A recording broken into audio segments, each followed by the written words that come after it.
Dear teachers, बच्चों को आज हमने से के बारे में बताया है। से की कहानी सुनाई।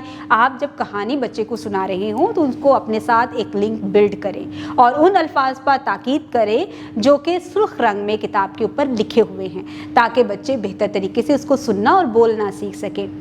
इसके साथ ही से की मुकम्मल और आदि शक्ल की पहचान करवाएं और बच्चों को बताएं कि जब हम नए अल्फाज सीखेंगे तो उसमें जो हिज्जे हैं उसमें हमेशा हमें आदि शक्ल नज़र आती है, क्योंकि जो नए अल्फाज हम बनाएंगे, लिखना सीखेंगे, तो हम इसकी आदि शक्ल के साथ ही इसको लिखना सीखेंगे। स्ट्रीम एक्टिविटीज़ जब करवा रहे हों तो बच्चों को मुकम्मल तौर पर इन्वॉल्व करें, उनके इंटरेस्ट के अकॉर्डिंग उनको एक्टिविटीज़ दें, ताकि बच्चे उसमें बहुत ज़्यादा इंजॉय भी करें और कुछ नया सीखें भी। उम्मीद करती हूँ आपने आज की इस वीडियो से बहुत कुछ सीखा होगा। मज़ीद सीखने और जानने के लिए हमारे साथ रहिएगा। मिलते हैं अगली वीडियो में, तब तक के लिए अल्लाह हाफिज़।